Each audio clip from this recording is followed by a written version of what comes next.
Hi, welcome back to my channel, everybody. I thought I would do a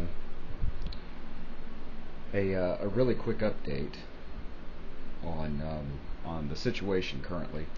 It's been a couple weeks now since I put out a video, and to be quite honest, the last one I put out was I wasn't real happy with it. I didn't like the sound. I didn't like the quality. I totally screwed up the solo, probably from lack of practice. No, I had it down originally, but I don't know, it went south somewhere. Anyway, just a quick update. I haven't put out anything in a few weeks because this D4 here has decided to take a dump on me, and it has 4 outputs. 2 of the both auxiliary outputs went out, and that is why, and I could not figure out initially why the sound was so odd. I thought maybe my ears were just burned from playing so much, but turns out I listened to it a few days after I published it, and I thought, something is just not right with that. So I went back in here, started messing around with it, and I realized half my sound was gone because those 2 outputs weren't even putting anything out. But anyway, in the interim, what I've been doing for the past few weeks, in my last video I said that I was possibly going to go the sampler route, but not anytime soon. Well, apparently it was sooner than later. So as I do every week, I get on eBay and I look for the greatest deals possible, and I happened to come across an Akai S2800 sampler for $100, which is pretty darn good, and almost essentially shipped for free, even better.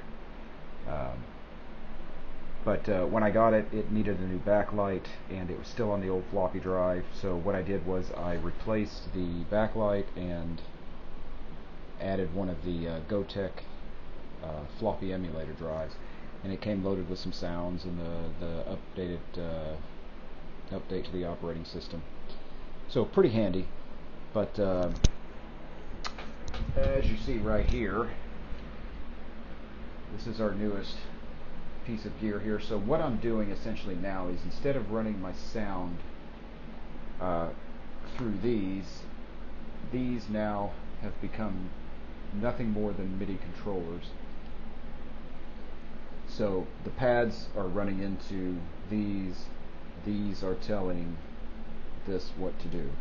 So now pretty much all the sounds are coming out of the Akai. Actually, I'd be lying if I said that. I'm actually still using the D4 and the DM5. One of them is used as a MIDI controller. The other ones are kind of pulling double duty. I'm still running my cymbals out of the D4, and I'm still running my hi-hat and ride out of the DM5, because I'm setting the Akai up to be like if you would for a live setup.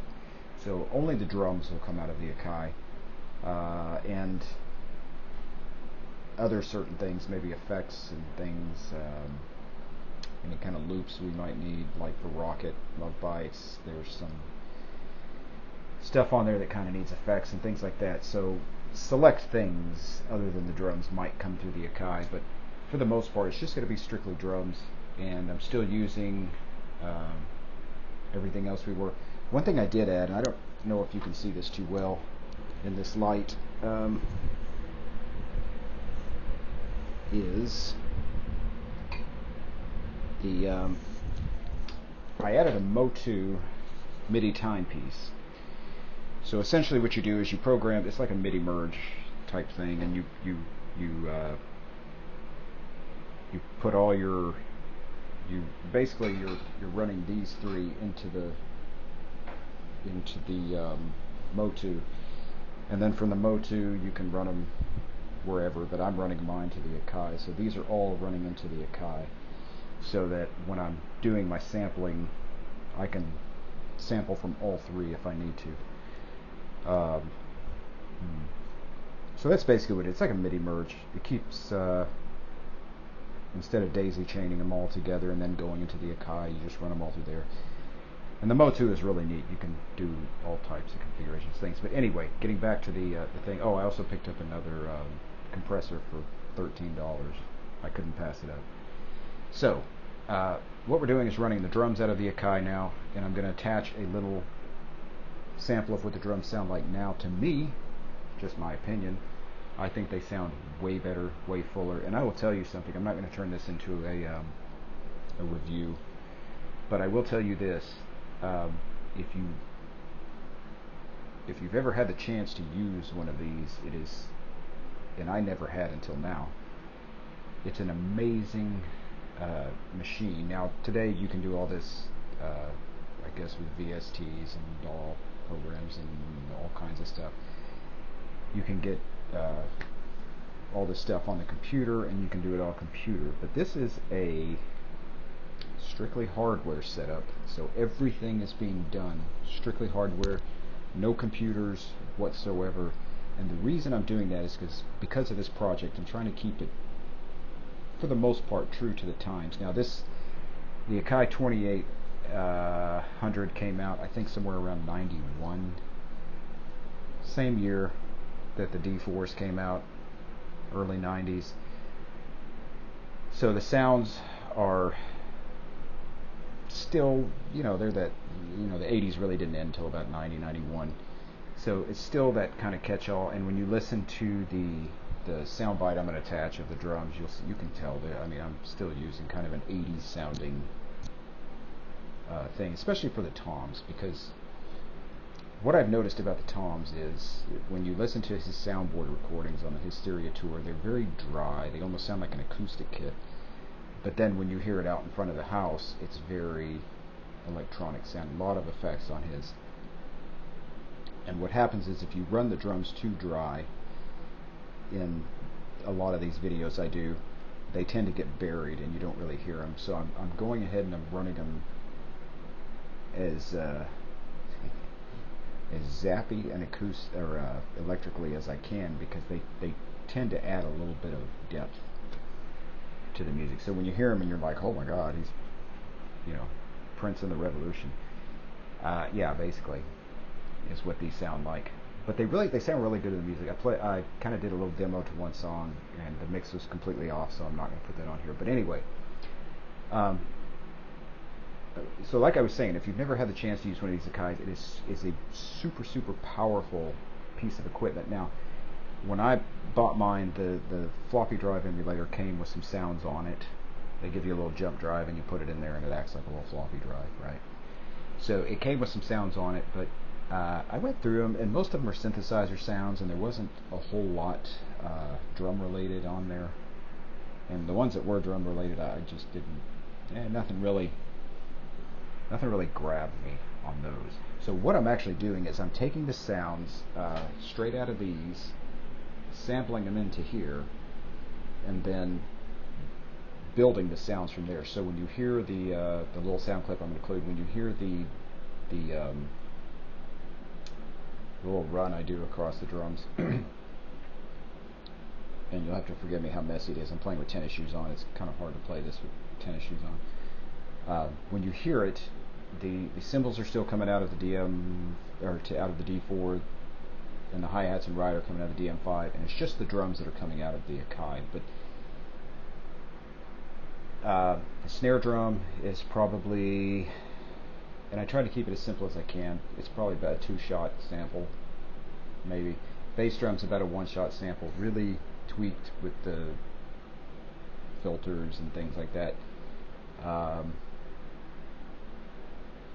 The toms are about 2 layers each,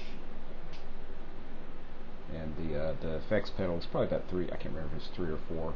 Might be 4 layers of sounds. But anyway, you can do like infinite layers with this thing, and it's so cool because you can. Well, like I said, this is not a review of the sampler, but on a scale of 1 to 10, as far as user-friendly, I would have to give it a 1, because it took the backlight about 2 weeks to get in. And during that 2 weeks, I picked up a copy of the manual, which is actually for the 3200 XL, I think, but it applies to the 2800. So things are similar, but they're not exactly the same. I didn't get much help out of the manual. What really helped me was sitting here playing with it. And like I said, you can just record your samples straight in from the D4 and the DM5 straight into the sampler. I mean, I seriously have yet to find anything this thing cannot do. And like I said, what's neat about this is it's all in a box, and you don't need a computer. And once you really start figuring out how this thing, how it, like navigating it and how it works and everything like that, it's actually really, really super cool.